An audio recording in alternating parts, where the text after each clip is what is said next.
let's dive into some really cool chemistry. We're going to take a look at how a simple sugar molecule, a really common one, can be completely transformed. So, what happens when you just tweak one tiny part of its structure? Let's find out. Well, it turns out changing a molecule is actually a lot like renovating a house. I mean, think about it. Depending on the tools you bring to the job, you can get totally different results, right? It's all about picking the right chemical tool for what you want to do. So for this little molecular renovation project, our starting point is something you've definitely heard of. Glucose. Yep, that simple sugar. It's going to be our fundamental building block for everything we do today. And here it is, in all its glory, D-glucose. Now, I really want you to stick with me on this idea of it being like a building. You can see it has a top floor, a bottom floor, and a bunch of levels in between. So let's see what happens when we try a few different kinds of renovations on this thing. Okay, so what's super interesting about this structure is what's happening right at the very top. See that? That's the aldehyde group. And in our building analogy, you can think of this as the penthouse suite. It's a really reactive, really important part of the molecule.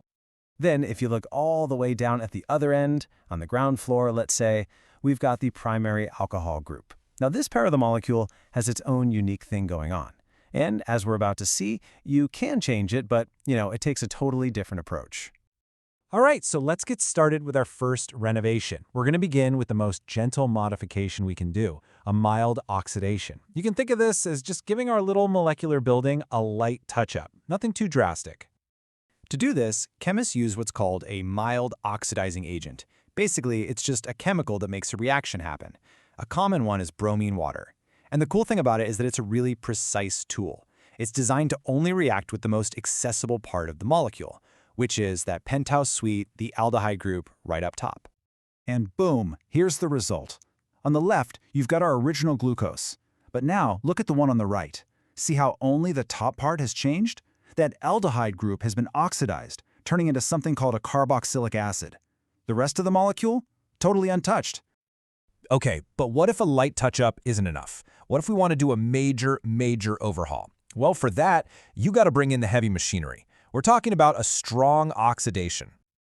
The key here, again, is the tool you choose. By switching to a really strong oxidizing agent, something like nitric acid, we can now renovate both the top floor and the ground floor of our molecular building. And we can do it all at the same time. So, take a look at the result of this much more powerful renovation. Our D-glucose on the left turns into D-glucaric acid on the right. And if you look closely, you can see it plain as day. This time, both the top and the bottom of the molecule have been converted into carboxylic acids. I mean, that's a total transformation. But what if we want to be even more precise? What if we want to be surgical about it? Well, our final reaction is, I think, maybe the most clever one of all. It's called terminal oxidation, and it's all about hitting a very specific target on the molecule. So what's so special about this one? Well, it's pretty ingenious. By using specific enzymes, or what are called protective chemical groups, chemists can basically put a shield over that reactive top floor, the aldehyde group, and that lets them target only the bottom floor, that alcohol group. This super precise targeting gives us something called the uronic acid. So, on the left, there's our good old D-glucose, and on the right you can see the product, D-glucuronic acid. Now look, see how the top aldehyde group is exactly the same? It's untouched. But the bottom alcohol group, that's been oxidized to a carboxylic acid. It's a really specific, really targeted change. Okay, so we've seen 3 different ways to change a single glucose molecule, and we've created 3 different acids in the process. But why? Why do this at all? Well, this brings us to the real-world application, to what chemists call the acid tests. This table really lays it out perfectly. You've got mild oxidation with bromine water, that just changes the top.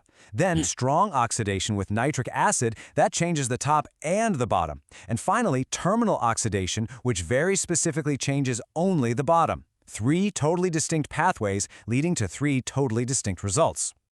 And this is the real aha moment. This is the whole point.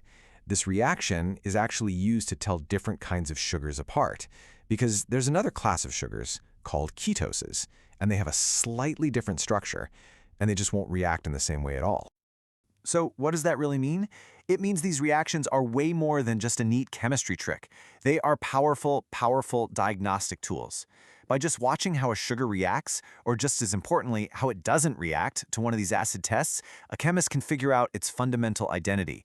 It's basically like taking a chemical fingerprint. It really makes you wonder, right? I mean, if a process this elegant can unlock the identity of a simple sugar molecule, just stop and think for a second. What other secrets are just hiding in plain sight, inside all the countless molecules that make up our world? What else is waiting to be discovered?